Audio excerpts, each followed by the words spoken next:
Retour chez nous avec une actualité plus légère et avec des acrobates un petit peu particuliers qui ont envahi le château de Bouillon. Leur mission, remplacer l'éclairage actuel par des LED, et ce n'est pas le seul élément du patrimoine wallon qui opte pour un éclairage plus économique, puisque dans quelques semaines, la citadelle de Namur sera elle aussi illuminée avec des LED. Le reportage tout de suite à Bouillon de Laurent Van de Berg. Il y a des centaines d'années, ces voltigeurs auraient probablement été pris pour des assaillants et aspergés d'huile bouillante.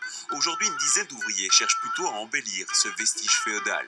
Dans leurs mains, 162 points lumineux, 4 km de câbles électriques, une installation 100% LED pour remplacer un système d'éclairage vieillissant. C'est un système daté avait déjà une trentaine d'années, donc il tombait régulièrement en panne, il fallait changer des appareils, etc. Donc ça c'est le premier point de vue. La deuxième raison, c'est pour lui donner au château un plus bel aspect, donc il va être beaucoup plus beau par après. Et finalement, les économies d'énergie qui ne sont pas négligeables non plus. On espère que les gens resteront un peu plus tard le soir, ou viendront passer une nuit supplémentaire à Bouillon pour voir notre magnifique château en habit de lumière. Coût de l'installation 400 000 €. Le prix pour mettre en valeur le château de Godefroy de Bouillon, construit en 1082, puis rénové par Vauban. Une forteresse insaisissable. Une simple nacelle ne permet pas d'accéder aux endroits sensibles de l'installation. Ça s'étend sur un éperon rocheux de à peu près 300 mètres.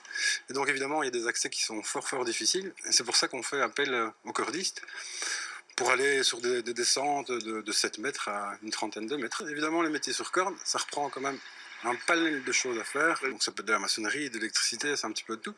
Avec le LED, l'intérieur du château pourra changer de couleur en fonction des événements. Pour la muraille, fini les points d'éclairage jaune.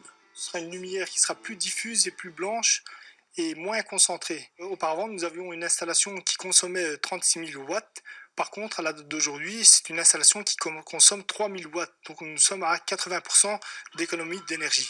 La fin des travaux est proche, l'inauguration pour novembre, un nouveau coup de projecteur pour le site touristique le plus visité de la province du Luxembourg, avec 130 000 entrées par an.